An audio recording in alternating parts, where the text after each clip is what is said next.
안녕하세요. 제주대학교 김한일입니다. 어, 방금 전에 이지호 교수님께서 주로 초등과 관련된 말씀을 주셨고요. 저는 중등 과정에 대해서 말씀을 드리겠습니다.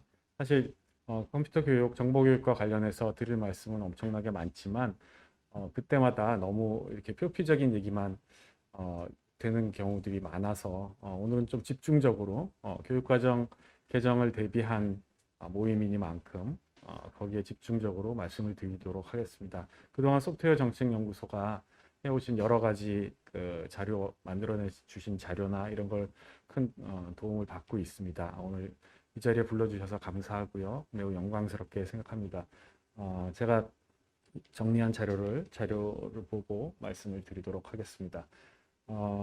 대충 이런 정도의 흐름으로 말씀을 드릴 텐데요. 일부 내용은 저희가 시간이 제한이 되어 있기 때문에 생략을 하고요. 주로 교육과정 아이디어에 관한 집중적인 말씀을 드리도록 하겠습니다.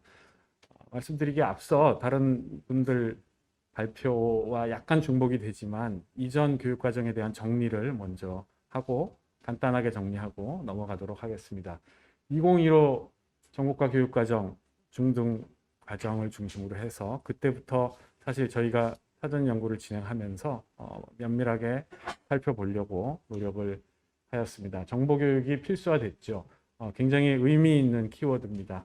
초등학교 17시간, 중학교는 34시간을 기준으로 한다라는 워딩이 이루어졌습니다. 고등학교에서는 심화 선택이라는 과목 군에서 일반 선택으로 바뀌었습니다. 그러니까 직업 훈련에서 많은 사람들이 일반적으로 받아야 되는 선택, 받을 수 있는 선택으로 의미가 변경이 된 것이죠. 의미 자체는 매우 진보적으로, 그러니까 진전이 있었다 이렇게 말씀드릴 수 있습니다. 그 이후에 저희 정보교육, 컴퓨터교육 학계에서나 참여하고 있는 여러 선생님들은 2015 이후에 저희가 몇 가지 스스로 성찰할 수 있는 기회를 가졌습니다. 그 성찰의 결과로 저희는 내부적으로 외부에서, 그러니까 컴퓨터 교육계 이외에서 저희에게 던지는 질문들에 대해서 답하려고 노력을 했고요. 그 답의 결과로 여러 가지 연구들이 진행이 됐습니다. 실제로 교육과정과 국한된 연구들은 많이 있었는데요. 예를 들면 초등에서도 2015 이후에 어떤 새로운 교육과정이 만들어질 때 어떤 새로운 안을 낼 수 있을 것인가에 대한 연구를 진행을 했고요. 중등 역시 마찬가지였습니다. 그런 연구들을 쭉 진행을 해오다가 제가 최근에 뭐 말씀을 드리는 건데 재작년, 그러니까 2019년 정도에 이루어진 두 개의 대표적인 연구를 제가 설명을 드리겠습니다. 첫 번째, 차세대 소프트웨어 교육 표준 모델 개발이라는 연구가 있었습니다. 그 이전까지 초등과 중등에서 별도로 이루어지던 연구를 합쳐서 말하자면 저희 교육과정의 연계성, 계속성 뭐 이런 것들을 강화해 볼 수 있는 되게 중요한 연구였다고 생각합니다. 합쳐서 구성한 최초의 연구라고 볼 수가 있고요. 그리고 이때 또 하나의 의미가 있는 것이 인공지능과 융합이라는 키워드가 교육과정에 처음으로 포함이 되면서 적극적으로 저희가 이 내용체계 안에 포함이 되는 이런 시도를 한 연구였습니다. 2022년 아래에 있는 연구는 고려대학교 김정일 교수님 연구팀에서 캐리스에서 그 진행한 정책 연구를 수행한 결과인데요. 이 연구에서는 그 전까지 있었던 다른 교육과정 연구 방법과 좀 다른 방식을 택했습니다.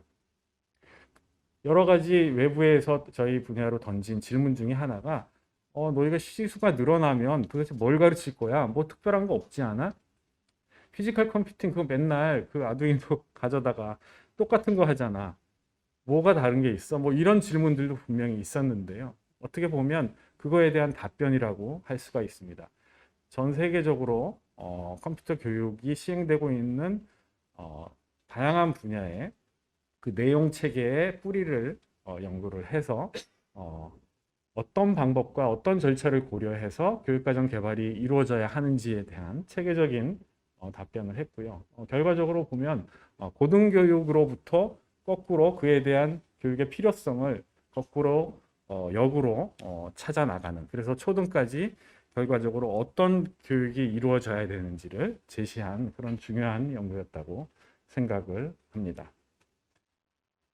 그 다음에 2022를 앞두고 저희 이제 그 컴퓨터 교육 학회가 주관이 된 작년 하반기부터 시작된 사전 연구가 진행이 되었습니다. 사전 연구의 제목이 아까 제 발표의 제목인데 사실 되게 깁니다. 되게 긴데 핵심 키워드는 재구조화입니다. 교육과정 재구조화죠. 어떻게 바꿀 것이냐 하는 그런 내용입니다. 2015 개정교육과정 고시와 함께 필수화가 됐지만 사실 몇 가지의 문제가 그 안에서도 지적이 됐는데요. 대표적으로 2015에서는 빅아이디어나 역량이라는 키워드, 핵심 요소라는 키워드가 많이 사용이 되긴 하였는데 그 키워드가 현장에서 적용할 때 서로 다르게 해석되는 뭐 그런 현상들이 발견되는 약간의 어긋남 이런 것들이 되게 교육과정 측면에서 보면 지적이 되는 그런 문제점의 하나였습니다. 왜 그런가에 대한 후속 연구들이 2015 이후에 계속 진행이 됐고요. 저희 분야에서도 그거에 대해서 다시 한번 짚고 넘어갈 필요가 있다는 생각을 했습니다. 그래서 진행된 이 세부 연구, 사전 연구에서는 크게 4가지의 영역으로 연구가 진행이 됐습니다. 이 중에서 오늘은 주로 이 두 번째 부분에 대해서 주로 설명을 드릴 텐데요. 이걸 설명하기 위해서 인재상 그리고 미래 교육과정이란 어떻게 만들어져야 할 것인가에 대한 언급을 잠시 드리고요. 그리고 요즘 2주 전에 교육부에서 발표한 고교 학점제와 관련해서도 굉장히 중요한 사항이기 때문에 저희의 기본적인 입장 같은 내용을 잠시 언급을 하도록 하겠습니다. 연구 방법은 사실은 신뢰성 때문에, 공정성 때문에 되게 저희는 중요하게 다루고 있는 것이지만 자세히 설명 안 드리겠지만 전문가들을 활용하고요. 그리고 대국민 설문도 진행하였습니다. 좀 전에 이재호 교수님 보여주신 그 설문 내용 되게 그 중요한 아주 좋은 자료라고 생각을 하고요. 저희도 기회가 되면 다음에 다시 말씀을 드리도록 하겠습니다. 두 번째로 그러면 먼저 저희가 보고 있는 미래 사회란 어떤 것이냐, 그리고 이 미래 사회에서 필요한 인재란 어떤 것이냐에 대한 저희의 간단한 저희의 생각을 간단히 설명을 드리면, 미래 사회에 대해서 뭐 아마 이 자리에 계신 분들은 별 이견이 없을 거라고 생각됩니다. 인공지능 사회, 데이터 기반 사회. 이런 표현은 실제로 2021 교육부 업무 계획에서도 실제로 나오고 있는, 꼭 저희 분야가 아니더라도 보편적으로 받아들여지고 있는 생각이라고 저희는 믿고 있습니다. 그리고 첨단 과학기술과 소통이 필요하고 이를 바탕으로 생활하는 그런 사회라고 저희는 가정을 하였습니다. 참고로 한 대표적인 자료가 OECD 2030에 나온 학습 납치판입니다. 기본적으로 역량에 대해서 저희가 지식, 기능, 태도 및 가치 이렇게 표현을 하고 있는데요. 많이 참고를 하였습니다.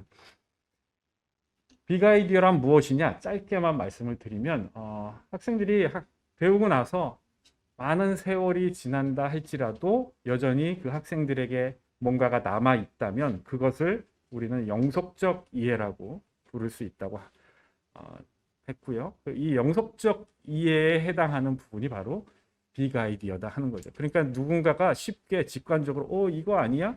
하는 그런 단순한 쉬운 이런 내용들이 아니고 얻기 상당히 어렵지만 일단 한번 얻게 되면 굉장히 가치 있고 평생을 영향을 줄 수 있는 그런 내용이다. 그런 개념이다. 이렇게 생각하시면 될 것 같습니다. 실제 외국의 사례들도 살펴봤습니다. 구체적으로 저희 정보과에 어떻게 교육과정에 적용을 했는지를 말씀을 드리겠습니다. 2022년 교육과정을 대비해서 필요하다고 생각을 했고요.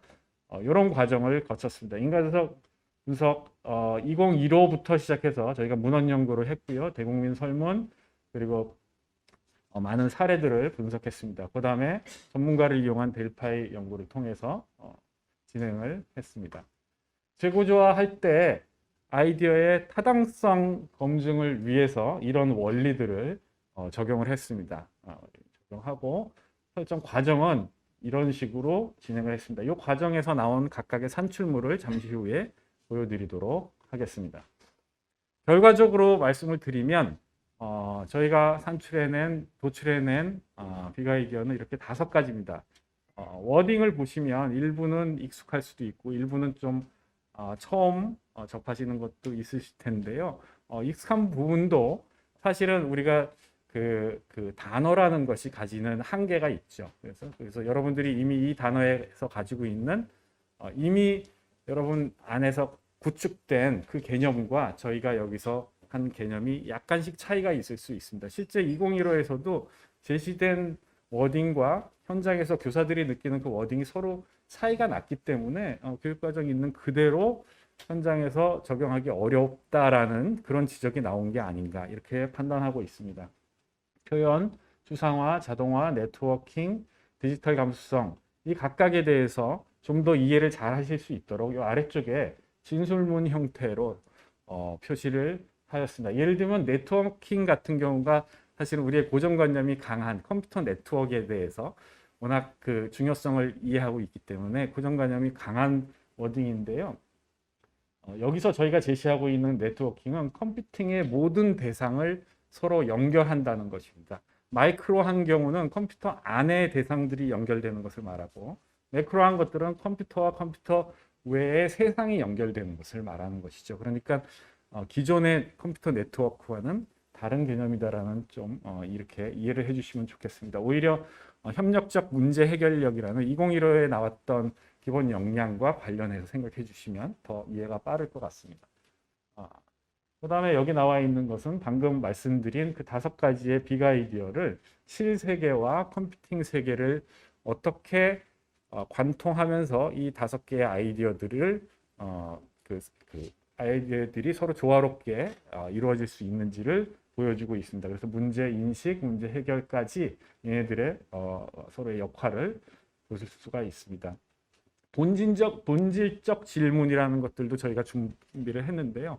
학생들에게 끊임없이 이런 질문을 하게 될 것이다. 현장 교육에서는 그렇게 생각이 됩니다. 예를 들면 네트워킹으로 계속 설명을 드리면 인간과 기계는 어떻게 상호작용을 하는가, 기계와 기계는 어떻게 연결하는가 이런 것들을 결국 학생들은 이해하게 되고 삶에 나가서도 현실 세계에 가서도 본인의 실생활에서 정보에서 배운 이런 빅 아이디어들을 기반한 교육 내용을 통해서 적용을 하게 될 것이다 라고 생각을 하고 있습니다. 수준별 이해 기준이라고 이해라고 할지라도 사실은 우리가 이해의 수준이 있다고 많은 학자들이 얘기를 하고 있습니다. 여기에 저희가 6단계 정도로 이해 수준을 설명을 했고요. 그리고 이 자세한 내용들은 사실 저희가 그러니까 멀지 않은 조만간 다 인쇄를 해서 공개를 할 겁니다. 그래서 여러분께서 좀 보시면 될 것 같고요. 오늘은 전반적인 내용을 설명을 드리겠습니다. 그래서 첫 번째 빅 아이디어인 표현 같은 경우 이렇게 지식, 기능, 태도와 가치로 설명을 하였습니다. 두 번째 추상화도 이렇게 설명을 했고요. 자동화, 그다음에 네트워킹, 그리고 디지털 감수성까지 이렇게 정리를 하였습니다. 각각 정리된 빅 아이디어들은 여태까지 우리가 익숙하게 알고 있는 2015 개정교육과정이라든가 아니면 컴퓨팅 커리큘라 2020이라든가 이 내용은 소프트웨어 정책연구소에서도 얼마 전에 정리해서 발표를 해주신 거로 알고 있는데요. 그런 다른 데서 제시되고 있는 많은 교육과정 관련 문서들과 연계성이 어떻게 이루어졌는지도 쭉 정리를 해보았습니다. 그리고 빅 아이디어별로 지식 피라미드를 만들었는데요. 지식 피라미드는 빅 아이디어의 그 의미와 간학문적인 개념, 교과 내의 개념, 그리고 팩트들을 위계적으로 표시해 준 교육과정을 설명하는 방법 중에 하나입니다. 그래서 이런 내용들도 쭉 제시하였습니다.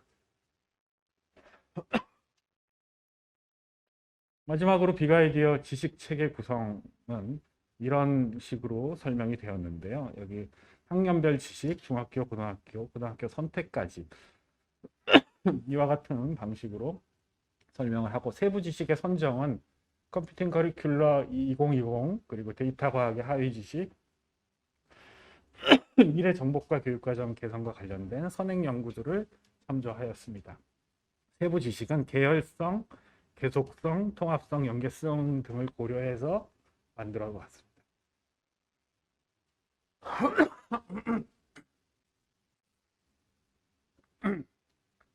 컴퓨터 과학이나 데이터 사이언스의 하위 지식과의 연계성도 함께 고려를 했고요. 그래서 전체적으로 저희가 통합한 내용이 이와 같이 제시가 되었습니다. 지식책의 내용을 보시면 저희가 사실 초등까지 이렇게 쓴 것은 사실 좀 의아하게 생각하실 수도 있는데요. 저희가 그 전에 선행 연구들에 나와 있던 여러 그 초등에서 나와 있던 연구 결과까지도 포함을 해서 함께 정리를 한 것이라고 이해를 해주시면 됩니다.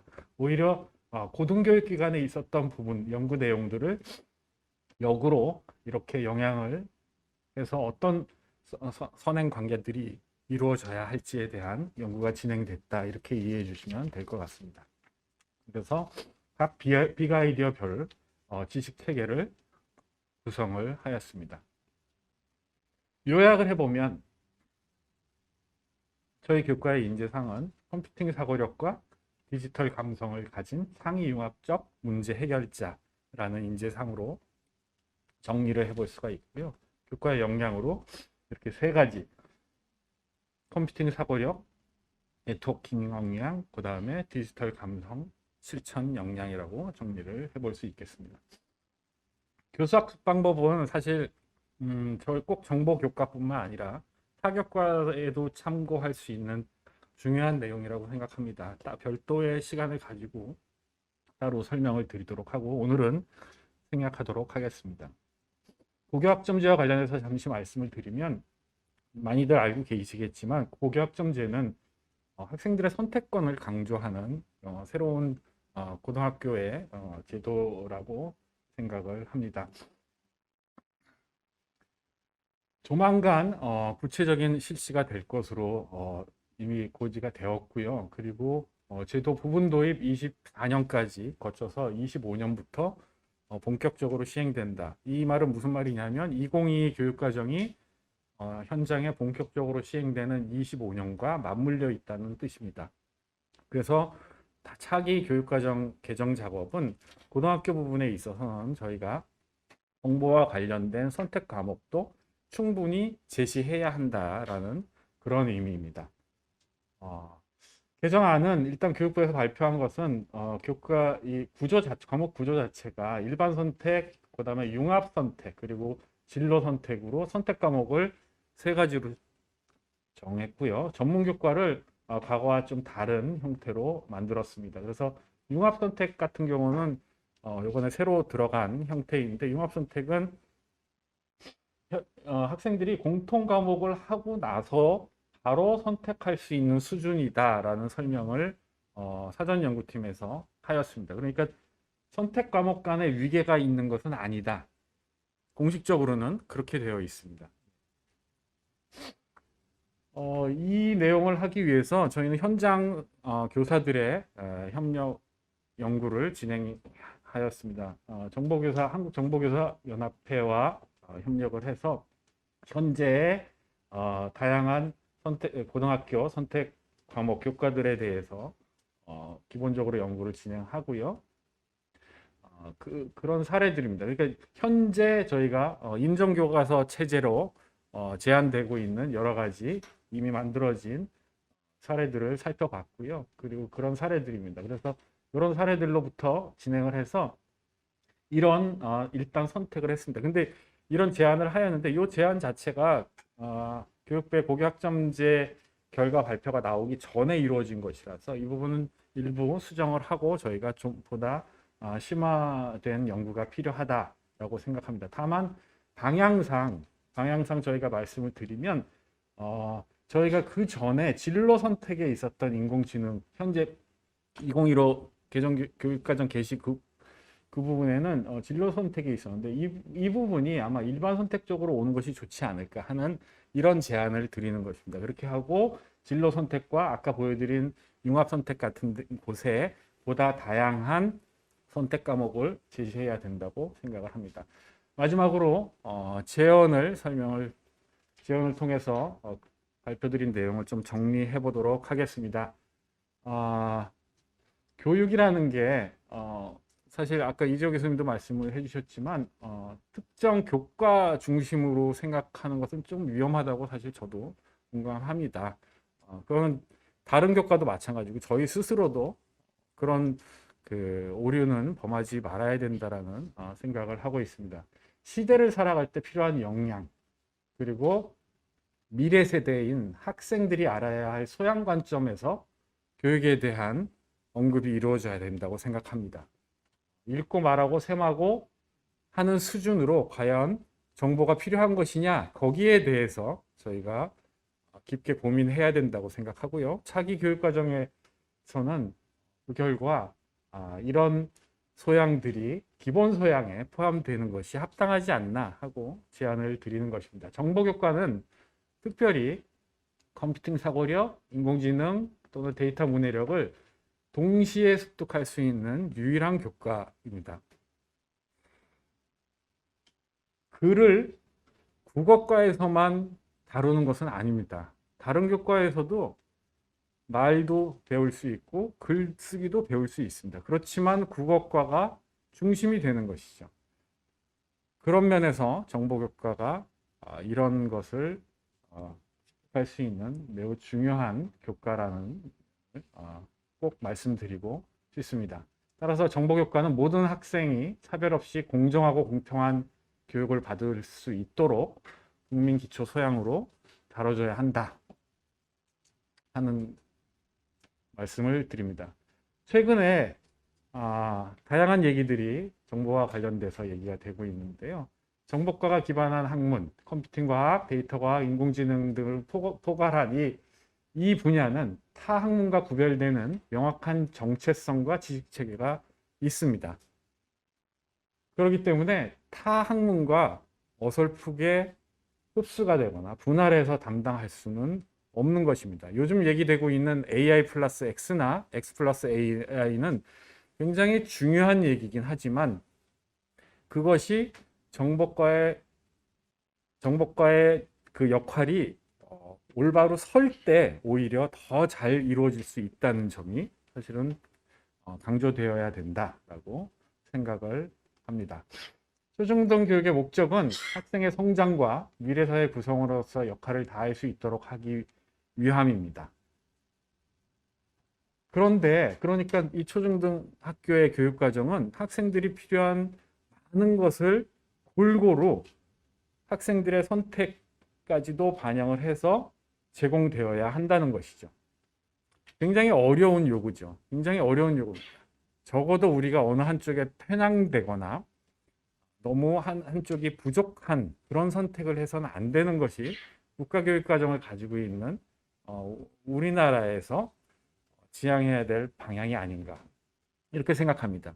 많은 곳에서 여러분들이 이미 보신 데이터지만 여기 약간 그 숫자가 약간 여기 제가 잘못되는데요. 여기 아까 보니까 5892 시간이더라고요. 예. 전반적으로 내용을 보시면 아주 미미한 수준입니다. 그러면 우리는 과연 어떤 수준까지 해야 되느냐 뭐 이런 질문이 나올 수가 있겠죠. 그러면 그 학교 급간에 필요한 과목이 어느 정도 되느냐를 기준으로 충분히 생각할 수 있다고 생각합니다. 저희의 제안은 이 정도입니다. 지금 요 연구 과제에서 하는 제안이라고 이해를 해주시면 됩니다. 고등학교부터 생각을 해보시면 정보 6단위, 대부분의 선택 과목들은 6단위를 지금 하고 있습니다. 6단위를 하고 있고요.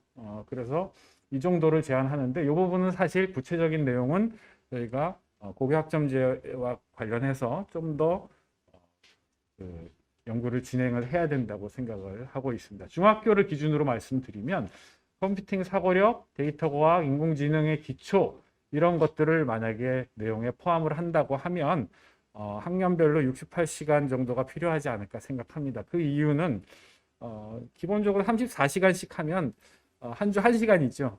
실습 교과뿐만 아니라 대부분의 교과가 한 주 1시간이라는 것은 현장에서 어떻게 받아들여지고 있냐 하면 수업을 진행하지 못할 수도 있다라고 합니다. 교과의 과목의 종류와 관계없이 현장 선생님들은 그렇게 이해하고 있습니다. 휴일이라든가 이런 경우에 그걸 보충하기 어려운 상황이 되는 거죠. 그래서 최소 2시간 정도씩은 확보가 되는 것이 필수적으로 합당하다라고 생각이 됩니다. 네. 마지막 요거 한 가지만 말씀을 드리겠습니다. 사실 되게 사소한 문제 같지만 저희 교과의 특징, 대표적인 특징 중에 하나는 시대에 따라서 함께 빠르게 변화하고 발전하고 있는 교과죠. 내용적으로도 그렇습니다. 현재 정보 통신이란 말이 같이 많이 그동안 사용이 되어 왔는데요. 실제 전문 교과에 있는 정보통신이라는 이 파트는 사실 통신은 사실 뭐 아날로그 통신까지 포함해서 내용이 구성이 되어 있습니다. 그래서 이런 데 있어서도 저희가 전문 교과에 있어서 분리가 되는 것이 필요하지 않을까 이렇게 생각하고 있습니다. 장시간 들어주셔서 감사합니다. 마치겠습니다.